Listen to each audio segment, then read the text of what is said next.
Commander Bovino, let me ask you first. As somebody who's been reporting here for a long time, people are scared to death about what's going on the streets of Minneapolis, and they're scared that they might get hurt, their loved ones might get hurt, maybe their cleaning lady gets deported. What do you say to those people who are genuinely worried? Sure.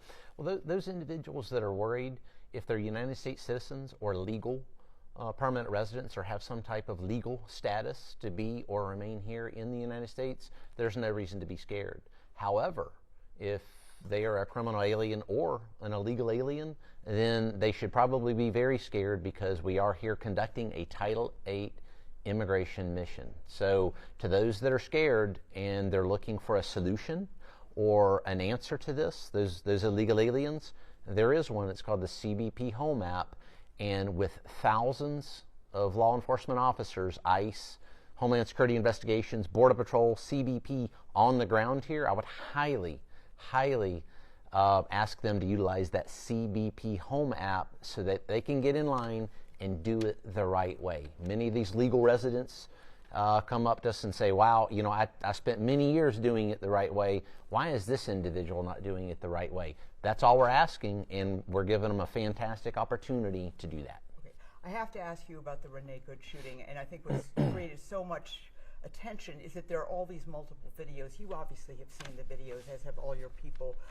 Do you feel this was a justified shooting by the ICE agent? I feel that that ICE agent was in a very difficult, untenable situation, and he did what he had to do to ensure that his life was saved. But let's take that a step farther. The lives of others were saved, whether that was members of the public and or other law enforcement officers. We have to remember that those situations are not, it's 360 degrees, like I always say. That's a 360-degree situation, crowds forming, known violence, a lot of things happening there that individual police officer or ICE agent has to make in a very difficult environment. So when they make those decisions, they didn't put themselves in that situation knowing that was going to happen. They had no clue that was going to happen. And I think for the viewers and members of the public, that agent had no clue that that was going to happen, but he was put into that violent situation and reacted when a 4,000-pound missile came right at him. Meaning the minivan? Yes. Let me ask you, I interviewed the police chief yesterday, who was very critical of the agent who did the shooting for having a cell phone and videotaping the events as he was working the actual case. Is that common for ICE agents to videotape as they are working? Well, absolutely. Videotaping is very important. As you know, prosecutions, or when you have an individual that is not adhering to commands, definitely you want that on video, because that video tells a story. It's very interesting. The chief says that he doesn't approve of that, but yet whenever we don't have a video, some of these same individuals say, well, gosh, there's not a video of it, must not have happened. So let's don't put these agents, these police officers, in a catch-22. I'm glad that they had a video. They're doing the very best they can. Armchair quarterbacking a police officer on the street in a deadly situation like that, that's not something I'm going to do. Why aren't they wearing body cameras? Because if that agent had a body camera, we could really see it from his perspective, what he saw. And a lot of times body camera video is used to prove that the police acted properly. Sure. Body cameras, and I'm not going to speak for Immigration and Customs Enforcement. I am a Border Patrol agent, as you can see the Border Patrol patch here. But body cameras are in use, and there's differing rules and regulations for that. I'm not going to second guess what or why that agent did or didn't have a body camera on. But different missions, perhaps he was undercover. If you're undercover and you've got a body camera sticking right out, you're not undercover anymore. So we need to let the facts of that case come about, but if he was videotaping, then good on him. You actually tried to stop at a Target, I think, to use the restroom or get a drink, and there was kind of quite a scene there. Is that kind of scene being replicated with your agents all over this area? In Minneapolis, it is. Unfortunately, in Minneapolis, I call this a contrast in operations, a vast, conspicuous contrast in operations. Just got back from Louisiana. I went to Targets, and I went to many places to use the bathroom or perhaps buy a snack or interact with the public, because I am a public official. I do like to interact with the public. In Louisiana, never saw it. In fact, one act of violence towards a Border Patrol agent in over 30 days of operations there in Louisiana. Contrast that here to Minneapolis, completely different animal. A lot of unfriendly individuals out there, a lot of violence against ICE and Border Patrol. As a matter of fact, we've been here approximately 4 days, and well over 20 18 U.S.C. 111 assaults on federal officers over those past 4 days. So 1 in 30 days in Louisiana, well over 20, probably approaching 30 by the end of today, because we've already had vehicle rammings and that type of thing today on the ground here in Minneapolis. So definitely it's a lot different here.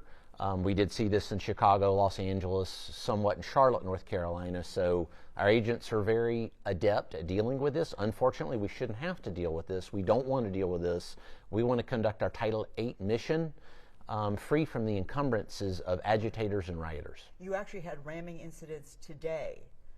Was anybody injured? Yes, ma'am. Those reports are still coming in. As I was coming into your studio, I was briefed on that. I believe that was a multiple ramming situation where an individual not only rammed our vehicles once, but decided to do it multiple times.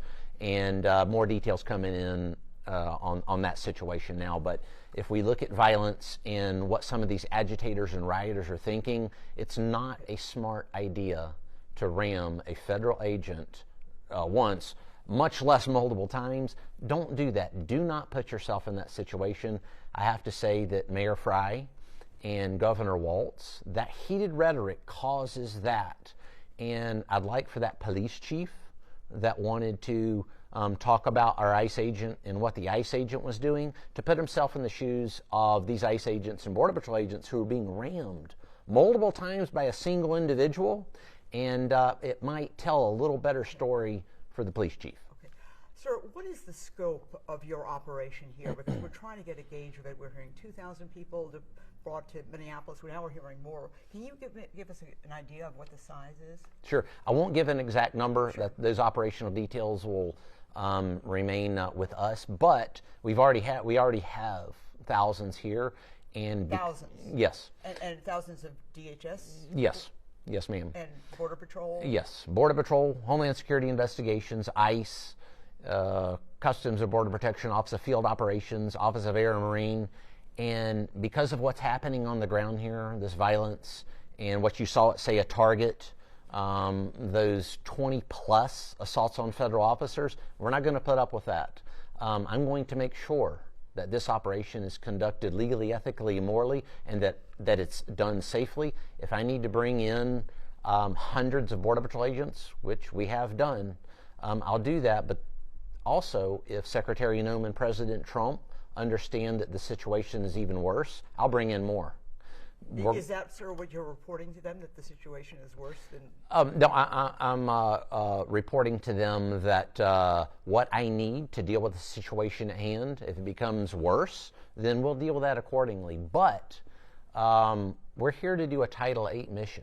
I think that's what a lot of people are a little confused about. We're here to conduct that Title VIII mission. That is why I'll bring more Border Patrol agents or more DHS resources here if I'm having problems conducting that Title VIII mission.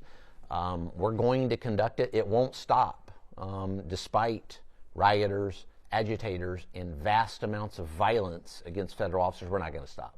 And are you bringing more in? Because it was reported that at least 200 more would come in. It sounds like, I mean, how many more came in from that original 2,000? Sure, hundreds and hundreds more. A large contingent there of CBP, as Secretary Noem said earlier yesterday, and then again today, I believe. Hundreds more. We're going to take care of the situation, and we're gonna conduct that Title VIII mission. That's why we're here. We're going to take those bad people and bad things off the streets. One other thing, Ms. Murphy, that I think bears mentioning is every other city we've been in, whether it's Los Angeles, Chicago, New Orleans, Charlotte, double-digit drops in crime.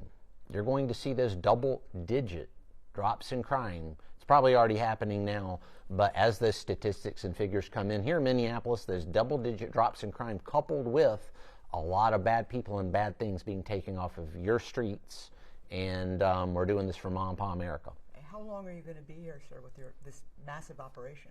We'll be here till until the mission is complete, until we take those bad people and bad things off the streets, those criminal aliens and otherwise. We'll be here as long as it takes. And again, just finally, again, what would you say to people who really have questions about what you're doing here and are upset? Schools have been closed for days. I mean, this has been a big disruption in people's lives. There's a lot of news about it. What would you say to those people who are upset and even angry about the ICE presence here, which is growing as we speak? Sure. I would say that from my perspective on the ground, this mirrors every other city I've been to. 90% of those American citizens and legal immigrants support what we're doing. We see that support every day, the thumbs up, the hey, we appreciate what you're doing. Sometimes it's under their breath because they're afraid of that 5 to 10% of very vocal individuals that will unfortunately perpetrate violence. So I would say we've got a lot of social media out there, Instagram, Facebook, X, both ICE, Border Patrol, as well as Department of Homeland Security. We're very transparent with what we do, who we are arresting, who we're taking off the streets here. Tune into that, and we're here to be transparent. That's why I'm here with you, is that transparency. We're here after a Title VIII immigration mission, and we're going to conduct that mission. Is there anything I haven't asked you or any point that you would like to make that you feel you haven't made? You know, just or what people are getting wrong here, whatever you want to say. I mean, you've done a great job, and we appreciate your time. I know you're very, very busy. Yes, ma'am. I would say don't fall victim. Don't fall victim to whether it's a shade tree immigration lawyer or a community activist that has an agenda. A lot of these individuals don't care about the constituents or the individuals, the people here on the streets of Minneapolis, and some of these weaker-minded people fall victim to what these individuals are saying, whether it's Mayor Fry or Governor Waltz or some of these community activists. They fall victim to this. Don't do that. Think for yourself. Perpetrating violence against a federal officer, when has that ever been acceptable? We support the Constitution, the First Amendment. Absolutely. I'll speak out if I see something wrong in a civic and a respectful way. But I think some of these individuals fall victim to some people that have an agenda. I would ask them to think for themselves. Don't fall victim. Let us conduct this legal, ethical, and moral law enforcement operation. Get these bad people and bad things off the streets, and then we're off to the next city. Is President Trump personally monitoring what's happening here in Minneapolis as his Secretary Noem? Are they both personally monitoring this and backing you up? They're well connected with what happens not just in Minneapolis here, but across the United States. We've got a very robust reporting system, and they're obviously very interested in the safety of those federal agents and officers. They're also interested in the safety of the public here in Minneapolis, which is why we're here in the first place, taking just yesterday the child rapists, the child molesters, the child sex traffickers off the street. I don't think anyone wants those on the streets of Minneapolis. That's one of the reasons why we're here. So they're monitoring that whole situation, whether it's our safety, the safety of the citizens. That's what we're here for, and we're glad to be here. And for those 90 to 95% of Minnesotans that like us here, we salute you, we respect you, and we love you. Okay. Well, thank you very much. I know